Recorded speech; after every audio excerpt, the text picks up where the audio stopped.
Hello, and welcome to the So You Want to Be a Marine Biologist podcast, where we learn about the ocean, share sea stories, and explore ocean careers. I'm your host, Kara Muzia. Let's dive into today's episode.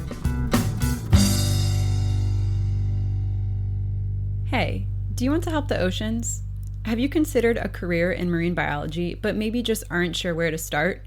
Head on over to my website, marinebio.life, and subscribe to my newsletter. When you subscribe, you'll receive a free PDF download where you'll learn the 7 steps to becoming a marine biologist without the degree. Hello, mermaids, pirates, ocean lovers, and land lubbers. Welcome to today's show. 2 things before we dive into today's show. First, I want to give a huge shout out and a massive thank you to Kelly, Farah, Eric, Julie, and Kylie for becoming patrons of the So You Want to Be a Marine Biologist podcast. I sincerely appreciate your support and helping keep the podcast running by helping me cover some of the monthly costs. Y'all are awesome. Now, if you're listening and you're interested in helping to keep the podcast episodes coming, please check out patreon.com/marinebiolife. For less than a cup of coffee or a dive tank refill, you too can support the show. Now, I have a question for you. What did the clownfish say to its offspring? Keep your friends close and your anemones closer. Today, I am chatting with Rahul Mehrotra, a marine biologist based out of Thailand who studies some of the most colorful and beautiful sea creatures of all time. Sea slugs.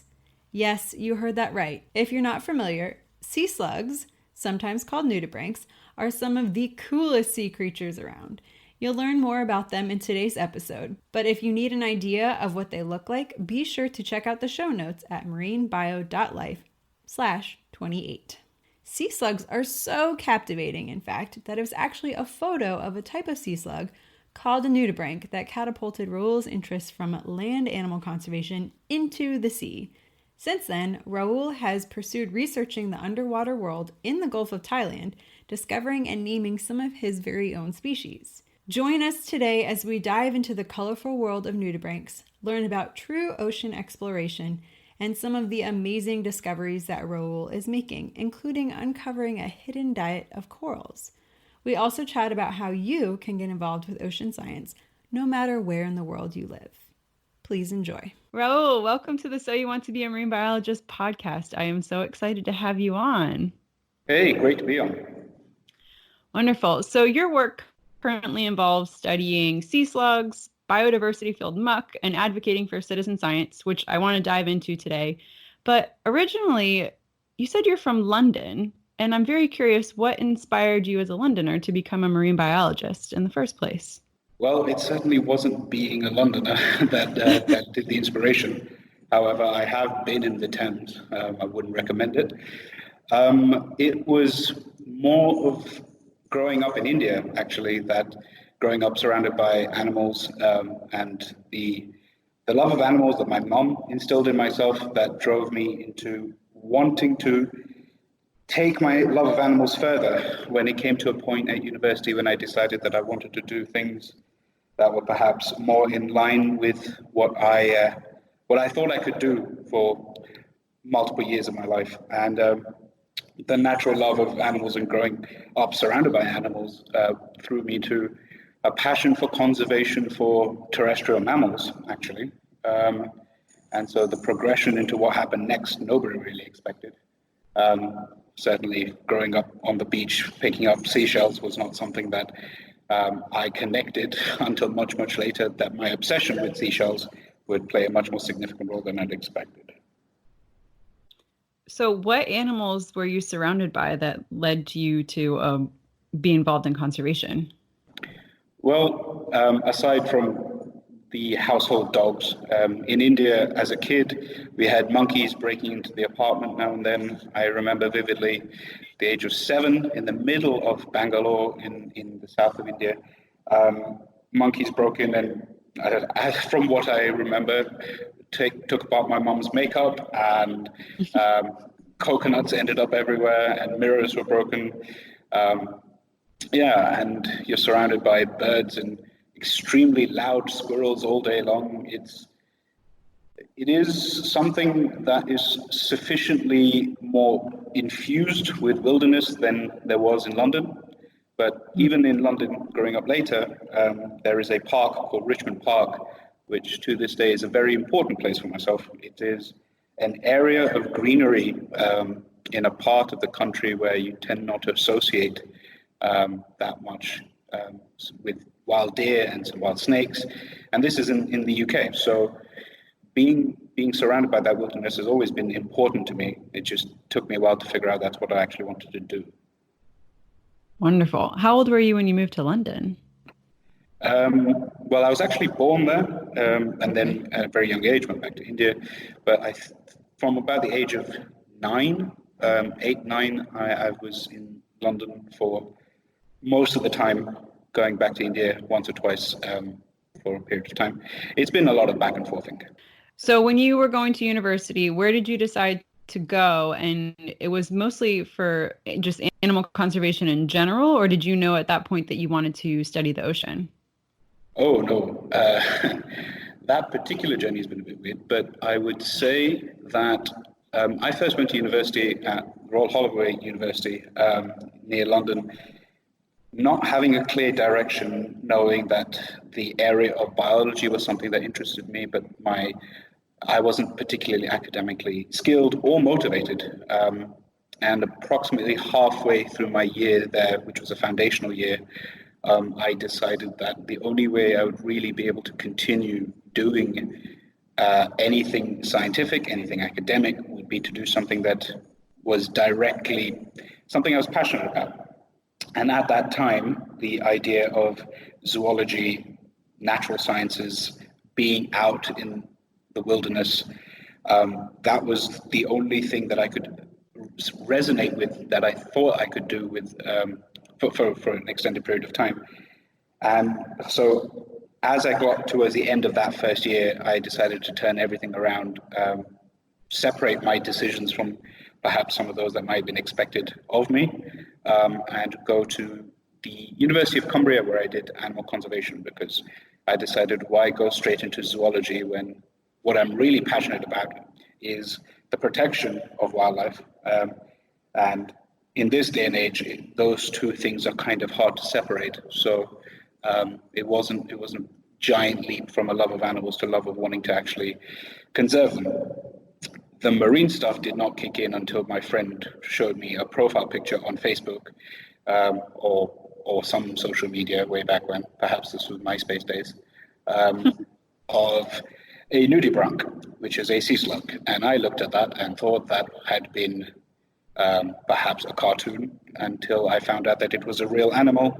And this is before I learned how to dive or anything. So that changed a lot. And then going to the University of Cumbria was probably the first of the two major events that changed everything, because I found myself motivated and ambitious for the first time. There was a sense of meaning that really pushed me forward, I think. Yeah. But the marine side was thanks to an individual called Dr. Billy Sinclair, who was and is a remarkable person and played a remarkable role in inspiring me and pushing me to do things above and beyond perhaps what my comfort zone was at the time. And he is a marine biologist, is somebody with a great head on his shoulders, as he would say of me. And he introduced me to the world of genetics as well, genetic barcoding, which has ended up playing an incredibly important part in some of the research I've been doing since. So he was perhaps the one person that showed that the diving that I did with a few colleagues of mine at university was something that I could incorporate into a career and combine it with not only my love of animals, but my love of animal conservation. And I think things started to really fit together at that point. Okay. So I want to unpack a few things that you've mentioned. When you initially switched universities, you said that you weren't, marine wasn't even on your radar. You weren't even dive certified. So what prompted you to become dive certified? Was it that photo of the nudibranch? In a sense, it was definitely it definitely started off being. You can't not relate the world of the marine environment with a sense of the hidden and the unexplored. That association is something that never left, and I decided to become a very big part of what I'm doing. So I always associated the marine world as what started off as the unexplored and thus beyond reach became the unexplored and hell, let's do some exploring. But also my colleagues at university doing the same course as myself, a few of them had already been dive certified, and they created the path that allowed me to go down the dive certification. But it never was something that I intended to do to further my ambitions or my passions in wildlife science. It was something to expand the horizons to which I was immersing myself, and then I think it was very much a snowball effect from there. I mean, I learned how to dive in a quarry in 4 degrees Celsius, so it's hardly a point of giant inspiration, but it was that's still so cold. Yeah, yeah. I don't think I ever really recovered from the brain freeze. No, and you didn't probably, what did you see? Rocks, a sunken bicycle. Like Yeah, quarries are so. there was a sunken plane, a couple of sunken cars, a helicopter. There But the you go. thing, we were surrounded by people. British divers tend to be very much more fond of wreck diving, and I personally am not for the sake of the wreck, but for perhaps a life that's growing on it or in it. But there were these large sturgeons, which, to my mind, were always just freshwater shark-looking things. They swam like sharks. They were about the size of sharks, and so I convinced myself those big sturgeons with those spiny bodies were something that I could pretend were sharks at that time. So I guess that kept me going. There you go. It's just like the ocean. There's shark-looking things. We're good to go. The ocean has considerably improved my idea of the aquatic world since learning how to dive, I will say. Oh, good. I'm so happy to hear this. So, you currently work for Conservation Diver and New Haven Conservation Institute, is that correct? No. So now I'm associated with Conservation Diver exclusively out of those two, and I'm currently Okay. doing my PhD at Chulalongkorn University here in Thailand. Okay, wonderful. What got you involved with Conservation Diver? This was the work that we were doing at Koh Tao, which is a small island here in Thailand. Very shortly, I mean, this was even before I formally graduated from university, I visited Koh Tao, and once again, in a way to perhaps expand my horizons and actually just go find more sea slugs, because I had had not enough sea slugs in my life at the time, but mostly to understand how a marine conservation organization could work in this real world, having touched on a few different setups in a variety of countries elsewhere. And visiting that island introduced me to a second individual who changed everything for myself, whose name is Chad Scott, who is a friend and colleague, and who was the co-owner and director, but the real brains behind the conservation program at Koh Tao. And he created Conservation Diver. And it was through him, who was my boss and colleague at the time, that Conservation Diver became a passion project of ours, stemming from his ambition to create a conservation and science-minded certification scheme for scuba divers that was perhaps separate from some of the other scuba certification schemes out there that perhaps pursue different standards and seek to do different work. We were and are very much more focused on a greater impact and a greater level of scientific integration with the conservation and scuba side of things.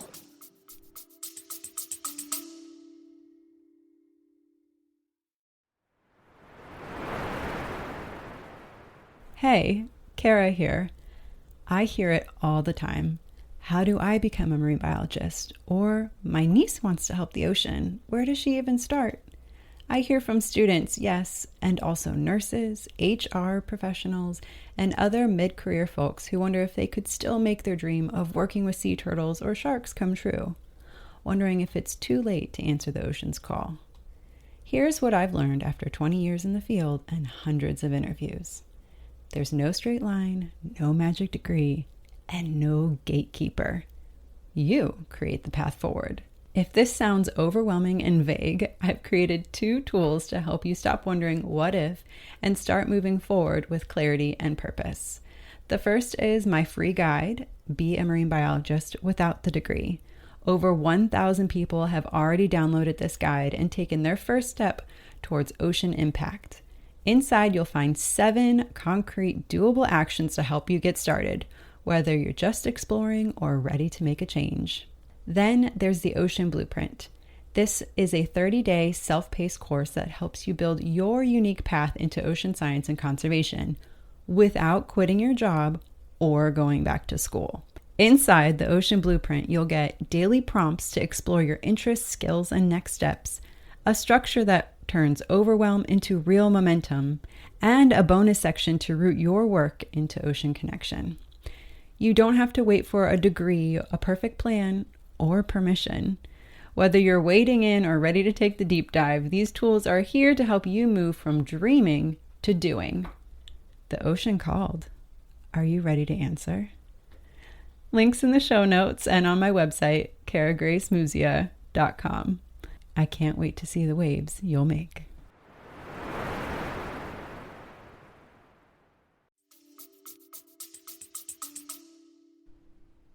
So could you dive into a little bit of exactly what that means and what Conservation Diver aims to accomplish? Sure.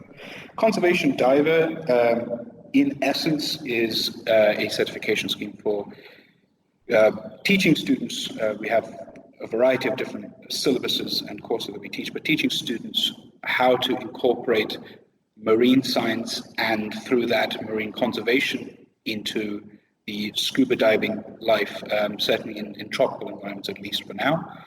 So we have centers in Nicaragua, Indonesia, and Thailand, with a few more popping up very soon. And so Conservation Diver is, in essence, setting that standard. Through Conservation Diver, I've been able to do work, for example, in the Philippines, consulting rural municipalities in the Philippines, consulting the local governments there, the municipal bodies, on the marine protected areas or tentative marine protected areas. And so that consultancy was very much through the lens of what I had learned through and what we were promoting within Conservation Diver. And the impact for that, only time will tell, but it was definitely something that we could show you could learn what there is to teach, and then that can be applied very much into day-to-day scenarios as a marine biologist and a marine conservationist. So Conservation Diver is I would say something sufficiently new that it's still evolving in many ways. There are conservation diver centers that will offer the training, as I mentioned earlier. But there is a lot of scope for it to grow and immerse itself both in marine science and conservation further. For example, as we expand into new areas geographically, there are new environments, new ecosystems that can be incorporated in teaching people how scuba diving can be useful as a tool for science and conservation. Okay, so it sounds like Conservation Diver isn't just for marine biologists. It's really for anybody that's interested in kind of taking a deeper dive into marine conservation, or even just doing a little bit extra while you're on a dive. Is that correct? Very much so, yeah. We have never only been open to marine biologists, while we definitely do attract a fair share of, if not marine biologists, certainly people with a biological interest. We have always been open to people from a variety of backgrounds and a variety of ages. We have had people with an exclusive law background, or people that have only worked in retail throughout their lives, all the way to people that do indeed have PhDs in marine science and affiliating with different universities. But it is very much designed for anybody, to train them up to a standard that might surprise even themselves, in a way that's digestible, where somebody who perhaps has only been diving for a few weeks can learn the basics of coral reef monitoring, which is, as you might expect, fairly common in a variety of organizations. But taking that further into taxonomy, taking that further into restoration practices where relevant, and a variety of ecological understanding, complexity, competition, fouling organisms, etc. That's from a purely academic side, but we also have just announced our cetacean monitoring program, which doesn't always and very often will not involve getting in the water at all, but it still incorporates the marine environment with conservation.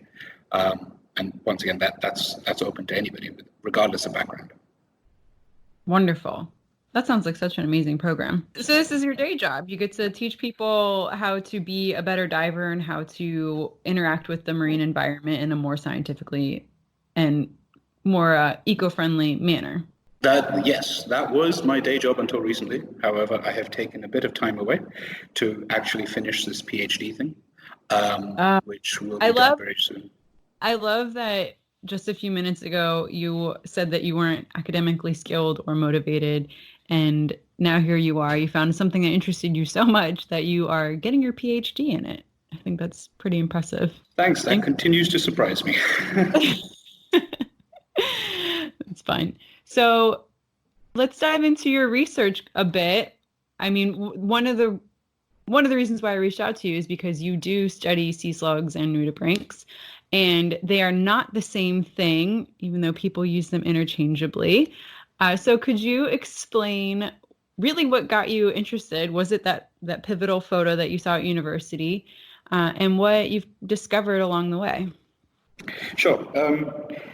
I mean, that photo did play a role, but I think anybody who sees a photo of any of these sea slugs, as you correctly pointed out, they are not the same as nudibranchs. Nudibranchs are a name given to one type of sea slug, nudibranch meaning naked gill. So they are one type of sea slug. But anybody who goes on Google Images, if you are listening to this now, dear listener, go on Google Images, type in sea slug.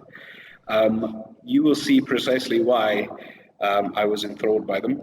They are remarkably imaginative in how they have evolved, although that suggests direction. But they look unlike anything else.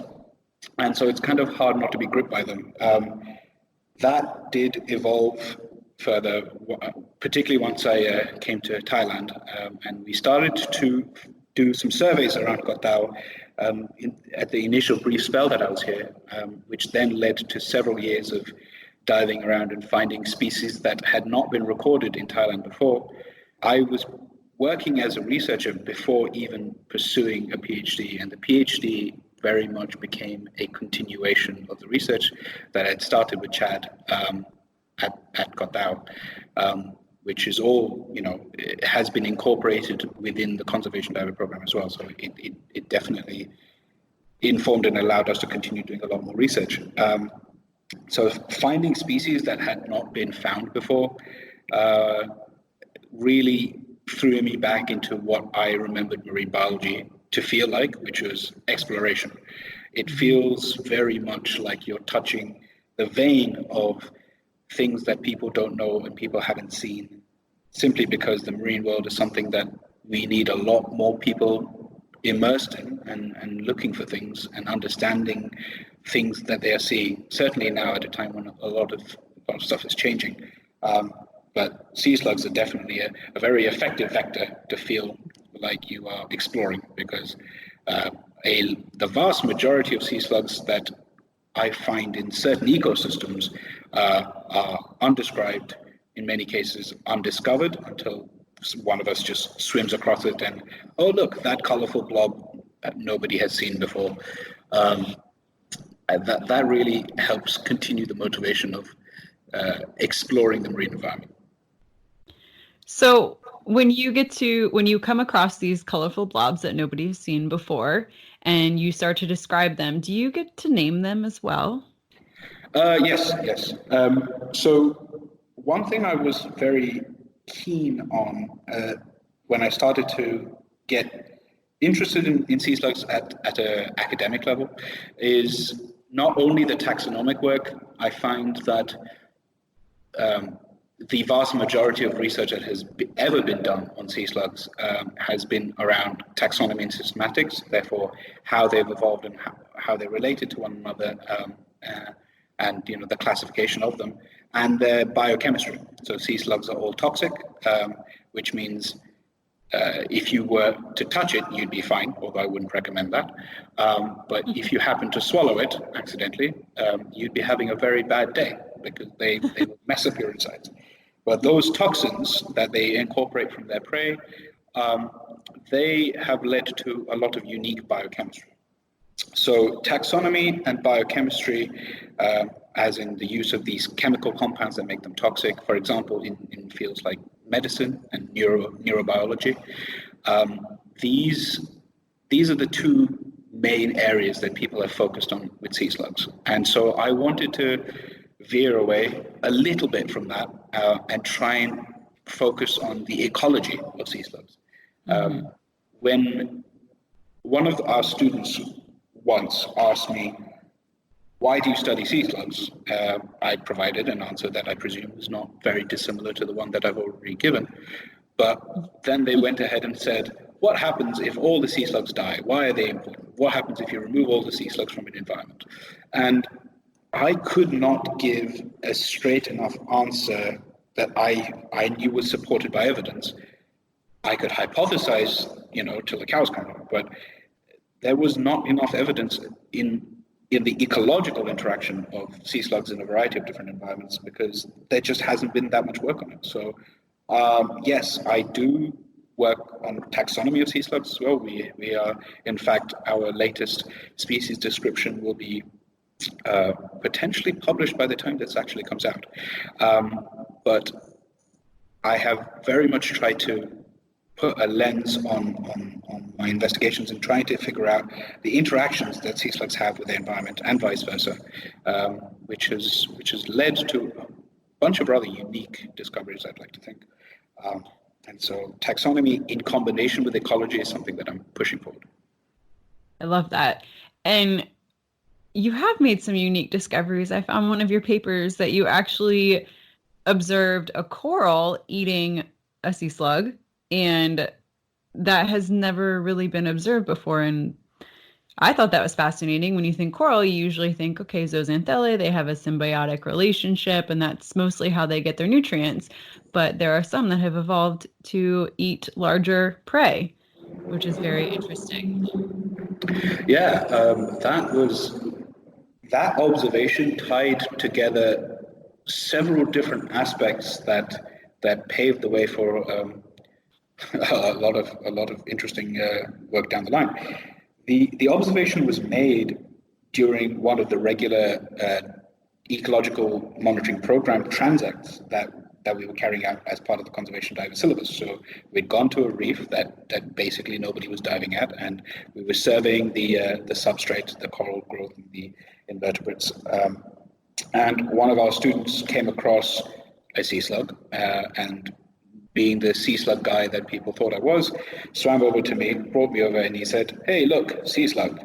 And I don't think he initially quite realized what he was seeing, which was that the sea slug was half immersed inside the mouth of a mushroom coral. And I then spent the next 20 minutes hovering, watching this coral slowly swallow the sea slug. And that raised so many questions before it even surfaced that it really got my brain going. While sea slugs remain, something I'm passionate and interested by, coral ecology is something that's been around me throughout my time as a marine enthusiast, at the very least. And so combining the world of coral biology, coral ecology, and sea slugs in such a direct way was, I would like to think, coincidental, at the very least.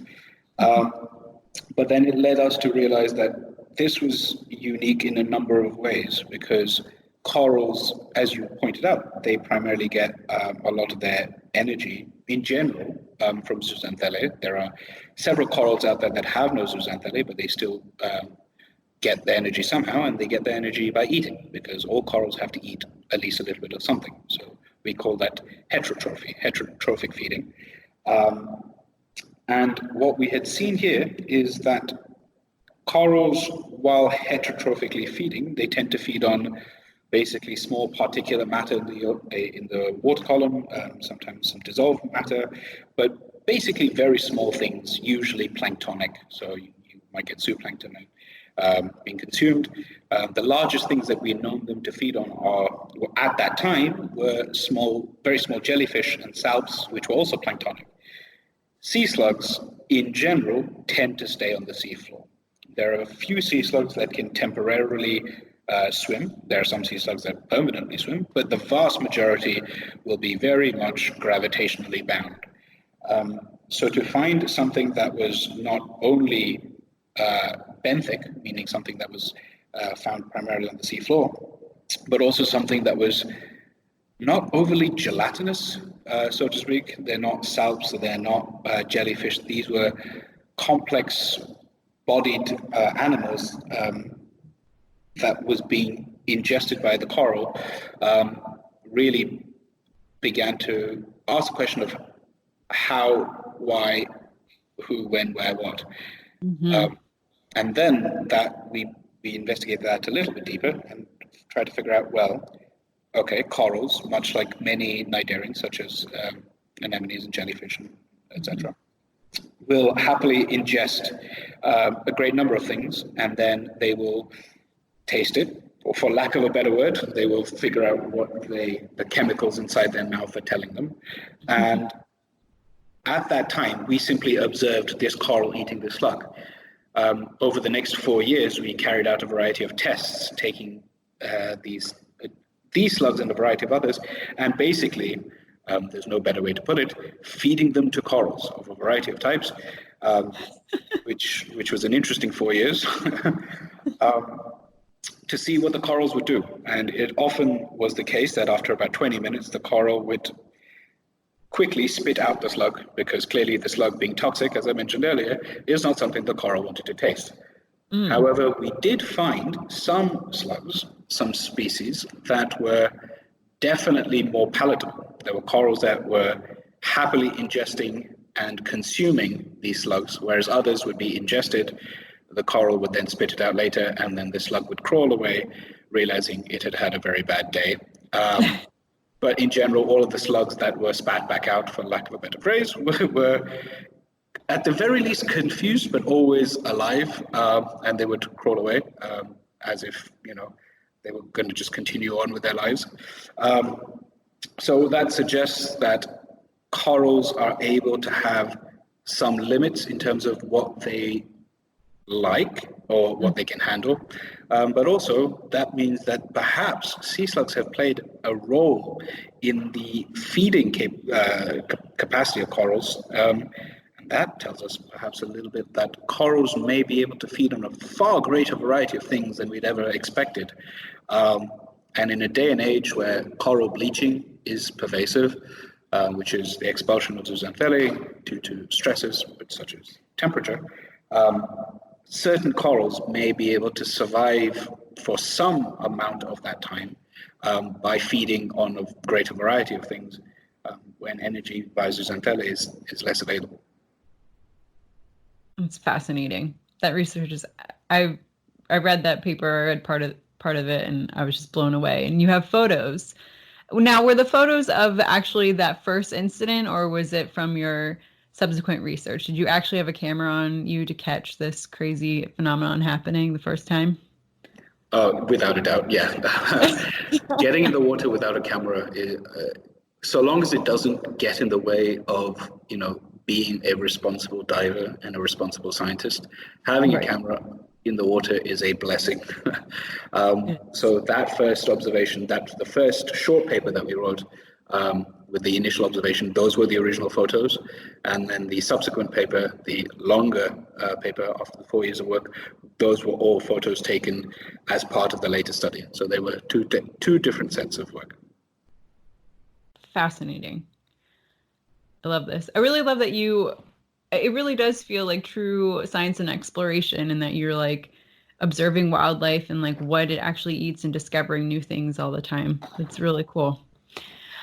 So you have another interest also in the benthic community in Thailand. And I laughed when you mentioned that you wanted to talk about it, because I think that benthic communities as a whole are fascinating, but you want to talk about muck. And traditionally, when you hear muck, you say yuck, right? Like, what could there possibly be good about muck?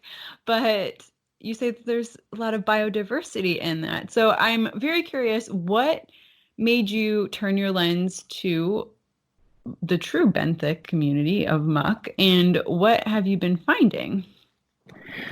The word muck is a double-edged sword in my life, because it's a fantastic word to introduce to people, but essentially it sounds like you're going to be puddle diving to a lot of people. But also, scientific journals don't like you using the word muck. So there are places that you can use it and there are places that you can't. Muck. So what do you say in a scientific journal instead of muck? That isn't the question. So in my PhD thesis, I'm calling it soft sediment habitats. I have tried to introduce the term of a dynamic benthic habitat, because that perhaps describes them a bit better. And then in another paper, we've had to, thanks to reviewers, call them sandy silty substrates, which is just a mouthful. Describing the ecosystem is as tough as it is to delineate, but it is definitely something that we've shown to be well defined in terms of its uniqueness. So to introduce it very, very briefly, the muck is an independent ecosystem that, at least here in Thailand, we find in slightly deeper water, beyond the coral reef, or beyond the shallower water ecosystems. So as you were to swim away from land and get slightly deeper, you would see that there is a progression of different habitats. And in most places, or a large number of places in the Gulf of Thailand at the very least, you find that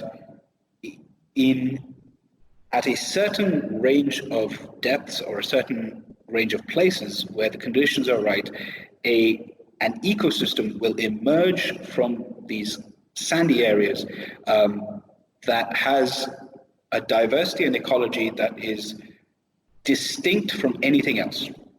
So what am I talking about? If you look at the Gulf of Thailand, for example, so the Gulf of Thailand is basically, for lack of a better image, a bowl. It is a basin where a bunch of rivers bring in a bunch of sediments into an area that's the size of a small country. And so the vast majority of the seafloor is sandy, silty, mucky muck, which is also approximately 70%, as we understand it, of the entire ocean floor everywhere.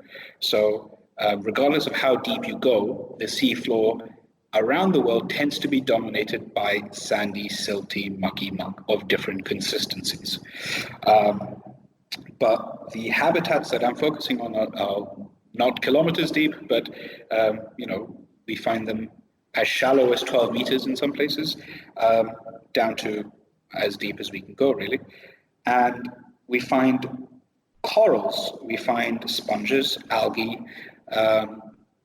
hydroids, a variety of organisms that, down to the species and sometimes down to the class and order level, that are being found exclusively in these habitats. And that is what I based my thesis on. And I did not know that this was a thing. These habitats existed until, once again, my friend Chad, when I first visited Koh Tao, mentioned in passing, oh yeah, you want to see some interesting sea slugs, you might find them in the places that nobody goes, out in the middle of nowhere. And it sounded ludicrous to me until we went out on one of these dives, and it changed absolutely everything. I would say if there's one thing I'm truly addicted to, it is going out for a muck dive, because nothing I have done thus far makes you feel as much of an explorer as you're out in this sandy, silty environment with strange animals crawling and growing in places, knowing that not only are you diving over places that often very few people have gone to, because why would they? It's not the metropolis that is the coral reef, but also you are more often than not going to come across something, an organism, an interaction, some sort of behavior that is going to be new to science in some way. It is a rich vein for marine biology to be carried out. When I'm picturing this landscape or seascape, I'm truly picturing almost like a desert bottom, right? And if you kind of stuck your hand down in it, it might be a little squishy, and not much else growing around it. Maybe the occasional like algae or something, right? Is that more or less what you're looking at? And then you're kind of purviewing the bottom for what lies on top, or are you digging in it at all? Well, it can be that sometimes. It can be that it's a little bit barren and you're basically just looking at sandy silt, and then every now and then you might find something. However, more often, particularly if you look close, it's packed. It is packed full of life, sometimes small and sometimes big. And there are definitely times where you're, for example, in a field of soft corals and hydroids, and there is nowhere you can go without accidentally, well, I wouldn't say bumping into one, but definitely like there is the amount of seafloor covered by just sand is less than the seafloor that is covered by the colors and life of other things growing there. And that is definitely more common.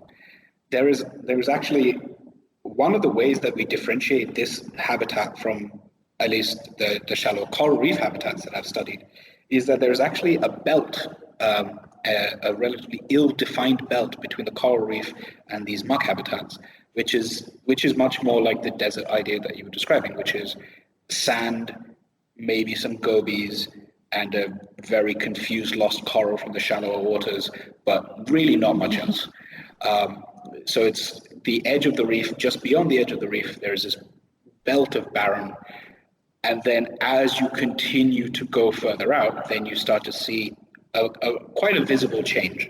The sediment becomes finer, which then allows a lot more life to pack within an area.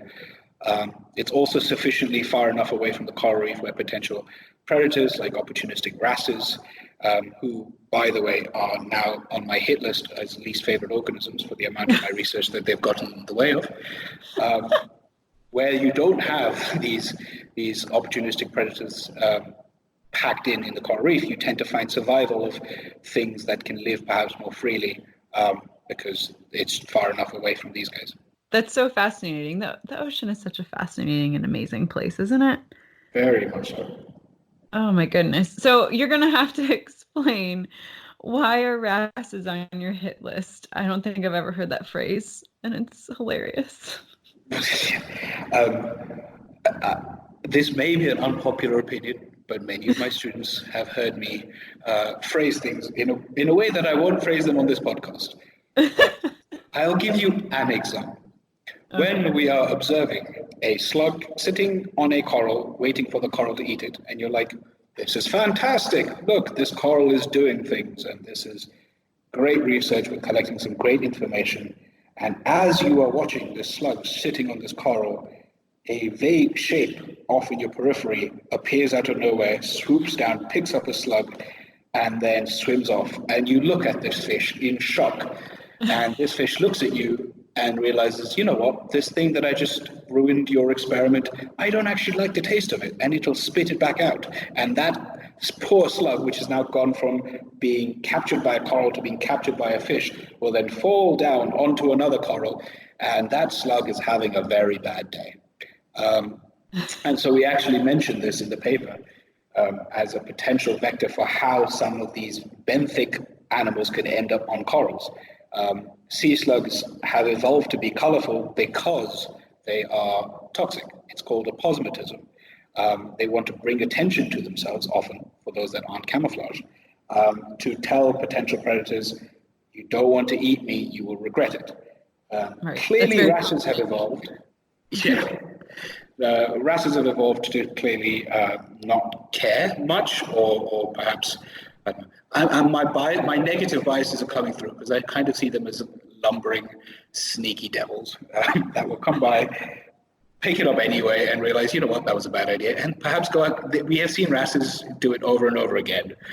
They don't learn their lesson. But yeah, and then they disperse slugs and perhaps other things. Who knows what else they spit back out onto corals. So yeah, wrasses have played that role. In the muck, we have not enough of that pressure. So yeah, they hang out on the reef and they cause their own havoc over there. In the muck, it's a much more subtle world. Gotcha. Now, are these sea slugs crawling along the top of the mucky substrate, or do you have to sift through it at all? Almost none of what we've been doing in the muck is actually doing any sifting. We've done some, and inevitably we did find a bunch of new not only species but new ecology. But in general, most of what we've been looking at is the sea slugs affiliated or associated with the organisms growing on the sand. So we call them infauna and epifauna. These are animals that live in the sand partially or living on the sand. And these are often prey items for sea slugs. So hydroids are a very common prey item as a group. Sea slugs will feed on very specific things, but as a group, hydroids, soft corals, algae, many of these unique groups will be immersed in the muck, and they will grow on the muck, and they themselves will then attract their own predators, which will be the sea slugs. So in general, sea slugs are found in the muck because of the things that they feed on. This is something that is actually a core part of my PhD work, proving that interaction plays a significant role. Because we had already shown that, for example, at Koh, a third of all species that we could find of sea slug were exclusively found in the muck. So that's not a small fraction. We've done subsequent surveys. We've doubled the number of species that we found in the area. And once again, over a third of all species are found exclusively in this environment, which would suggest that there is something in this environment that allows the slugs to either survive there or at the very least, avoid predation enough to make babies fast enough down to the individual level. But it seems like we have populations out in these habitats.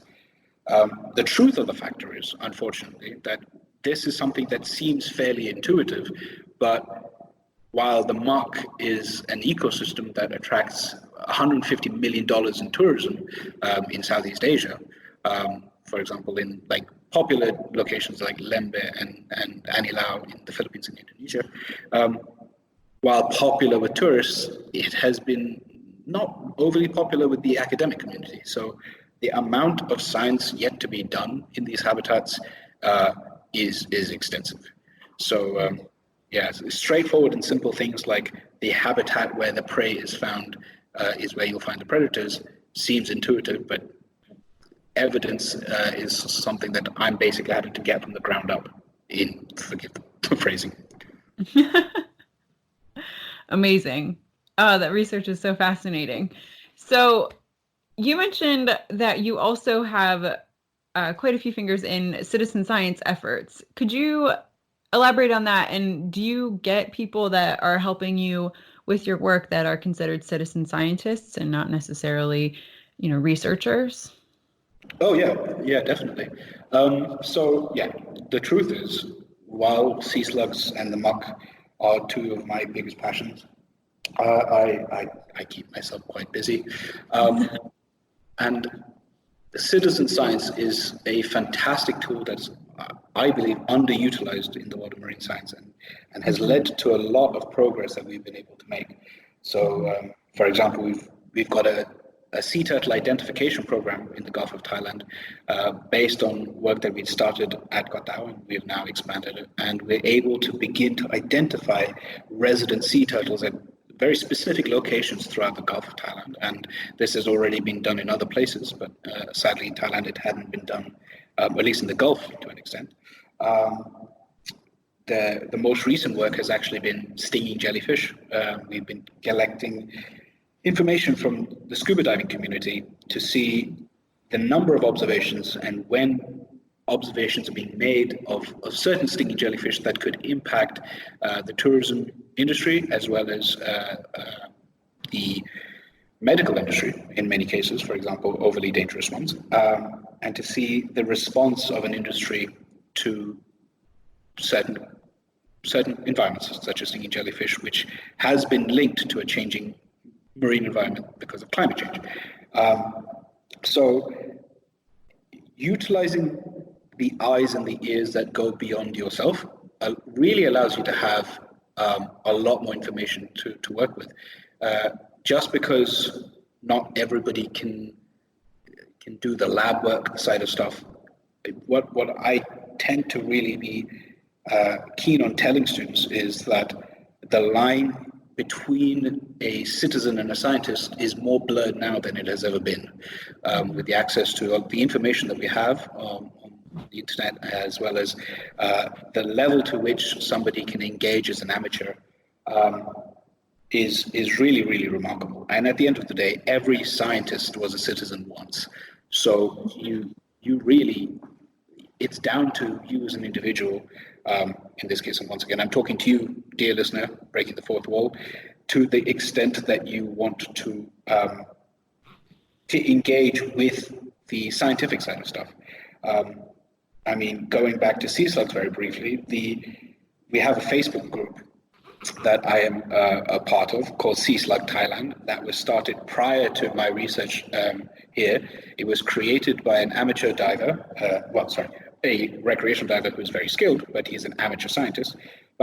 And he started to catalog all of the species of sea slug that the scuba diving community had been finding.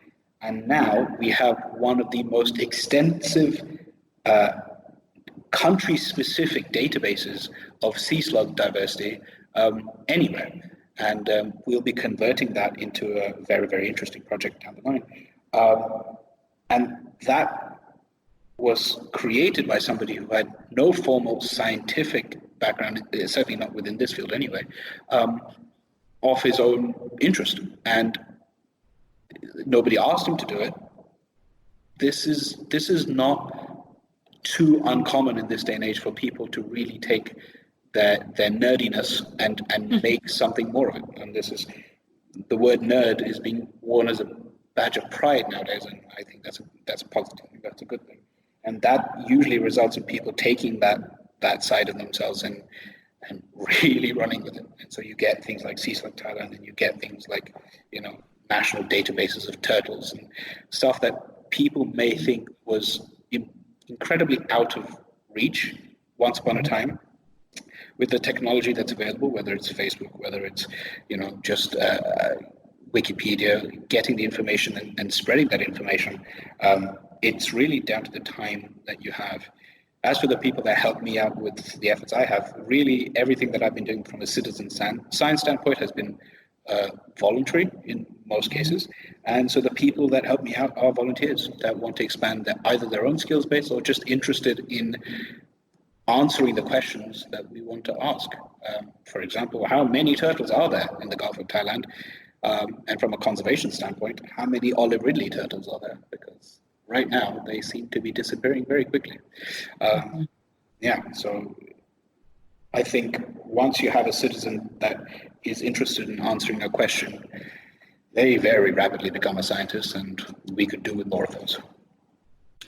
I agree. I think it's Neil deGrasse Tyson that said it, but I love the quote that says, a scientist is a kid that never never grew up, never stopped asking why. Because as kids, you kind of always ask questions and ask why. And so as scientists, we just keep asking the questions. And I think that becoming a citizen scientist, you don't have to devote your entire life to science, but it's a way to get back in touch with that curiosity and to be able to dive into something a little bit bigger and to contribute. So it's pretty unique, and I love citizen science programs. I agree with you. I can't speak highly enough about them. So that's wonderful that it's so prevalent where you are. Yeah, hopefully things will be growing as well. I mean, I have a colleague that is setting up a whale shark identification program for the country. We already have an extensive manta program. There will be more of these. I hope, if not here, but certainly around the world, and I'm excited to see that if we can get to a place where citizen initiatives like this are pervasive, science is ready to make leaps and bounds in its understanding of not only what's out there in the wilderness of the ocean or on land in many cases, but also relevant to this day and age, how the things that are changing are impacting many of these organisms and populations. And those answers can't come quick enough. Very good points. So I have a couple more questions here before we wrap up. This has flown by. I've really enjoyed chatting with you. So one of my very favorite questions to ask is, what is your favorite sea creature? But I feel like I know this answer because we've talked about it quite a bit. So I'm going to ask you, what is your favorite nudibranch? Or what was your favorite discovery? That is a good question. So you may actually be surprised, as I'm sure several of my friends would be surprised to hear. My favorite sea creature right now isn't actually a sea slug.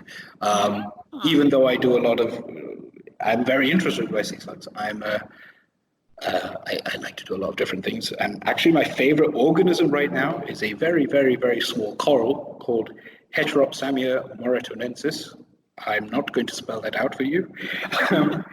But it is a small coral that has remained understudied for a very long time, that we have found good populations of in a couple of places, and I'm incorporating it into my potential postdoctoral work very soon.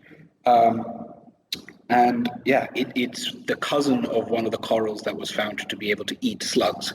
It's its tiny little cousin. And yeah, I find people may not agree that you can find corals adorable. This is an adorable coral. Why is it your favorite creature? Is it because it eats sea slugs? No. A lot of my students would laugh at that comment because, to do a lot of sea slug research, you have to for example, feed sea slugs to corals. So they come across you're a sea slug serial killer. No, I don't like them just because they are hungry for sea slugs. I'm a fan of them because they make up a core element of mock habitats in some places. And I mean, just a few factors. The genus as a whole, both of the species in the genus, move around because they have a worm that lives inside them. And the worm is what allows them to move. They have zooxanthellae sometimes, but they can also survive without zooxanthellae. But most of their energy, we believe, comes from their feeding capabilities, certainly in deeper water. And yeah, they kind of look like little teeth that roam around the seafloor, moving around by worms that live inside them. And just by saying that out loud, how can you not be fascinated by them? Absolutely. That's super fascinating. Yeah. I will answer your earlier question just very briefly in terms of what is my favorite sea slug. That will always change, but I would say that right now my favorite sea slug is one that I can't give you a name for just yet. Hopefully by this time next year that it will be in the open world. But it is one, once again, that we found in the muck that is just the most strange, stunning organism with iridescent blue spots, which is enough of a spoiler for some people.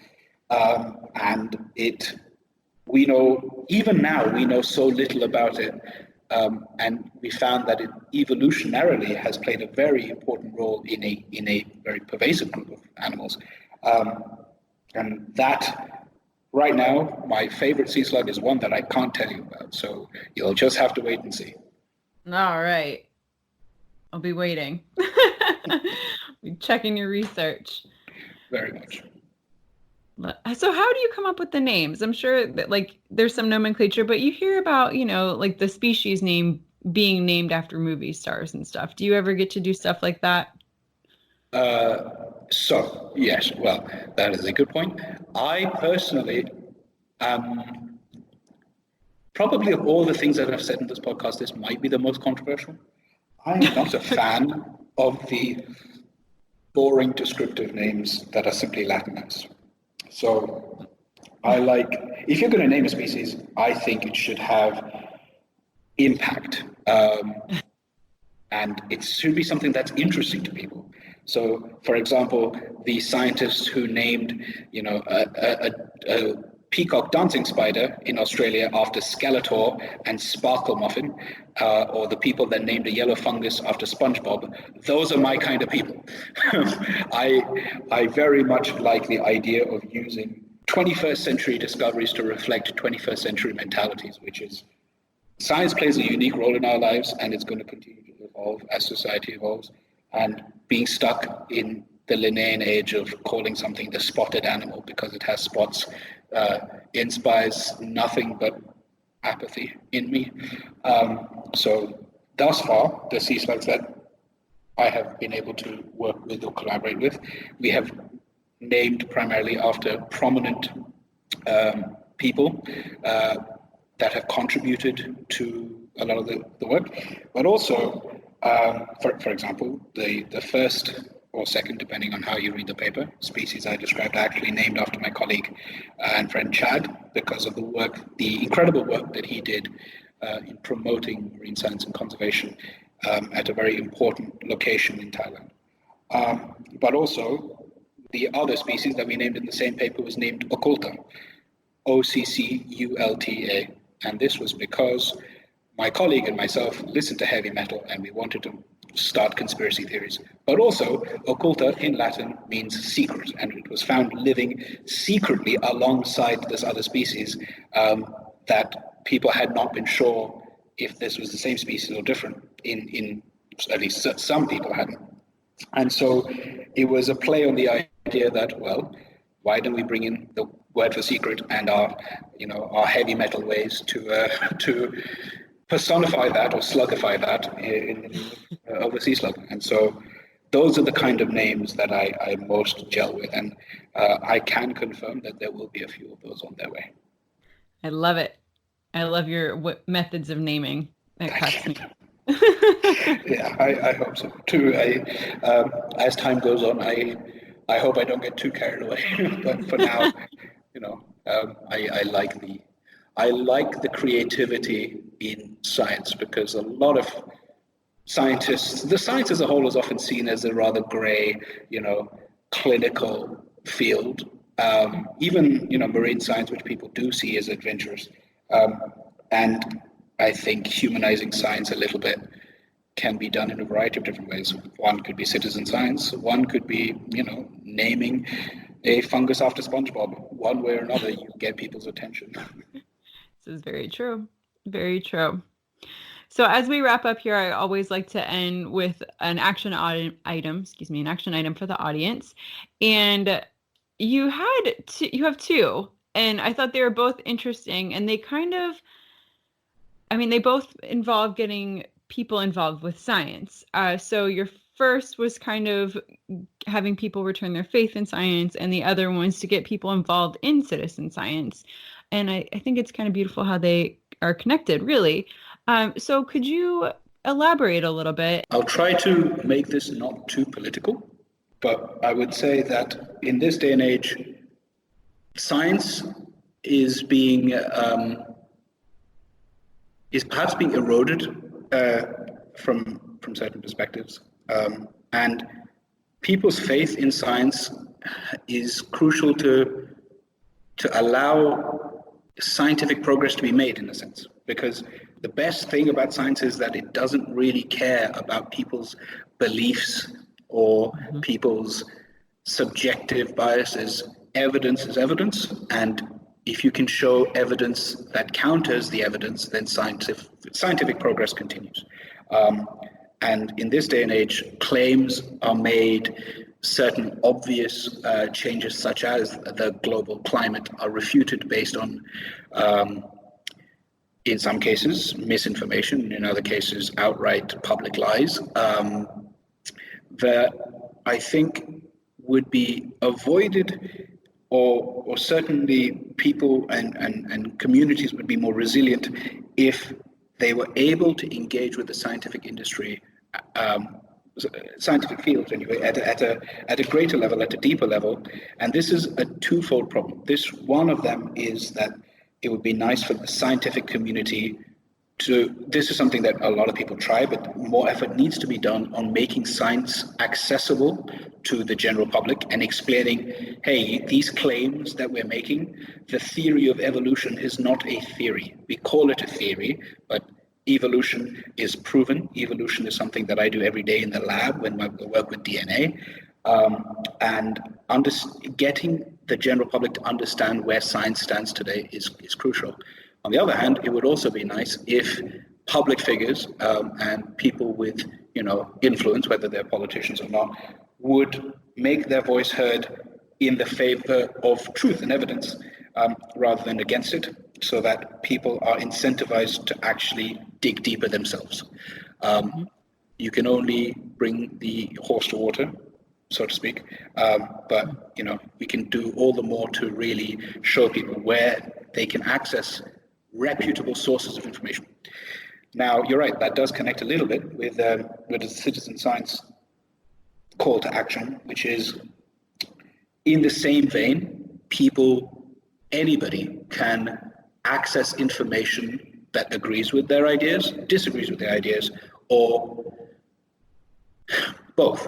And along that same line, I would recommend anybody to test their own biases, test their own theories.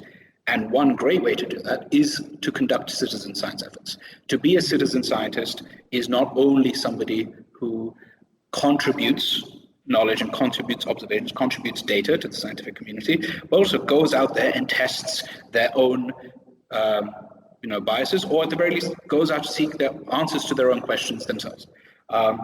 And so long as it's done responsibly, so long as it's done with proper guidance and support, which once again can be found in the active community of people online and offline, continue to blur that line between a citizen and a scientist, because you will, in the same vein, be able to promote the role of science as a trustworthy area of truth today. And I think that is very important. Absolutely. Those are great points and a great call to action. Go out and get involved. I love it. Very much so. Yeah.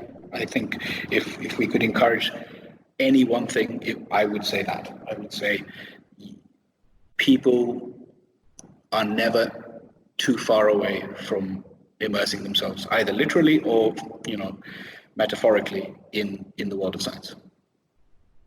Perfect. Well, thank you so much for being on the show, Rahul. I really enjoyed chatting with you today. Me too. Thank you very much for having me. This episode is brought to you by you. Thank you to those of you who have become patrons of the So You Want to Be a Marine Biologist podcast. For less than the cost of a dive tank refill or a cup of coffee, you can help keep the podcast episodes coming. There's also some fun bonuses for patrons, so be sure to check those out at patreon.com/marinebiolife. That's patreon.com/marinebiolife. Thank you for listening to today's show. I'd love to hear any insight you've gleaned. Leave a comment in the show notes or send me an email over at marinebio.life. If you enjoyed this episode, leave a review and of course, share with your friends. If you want more resources for ocean news, including conservation topics and careers, plus personal insight from me that I just don't share anywhere else, join me at marinebio.life and sign up for email updates. Keep after your dreams and making waves in your community. One person can make a difference. Thank you so much for listening, and I'll catch you next time on the So You Want to Be a Marine Biologist podcast.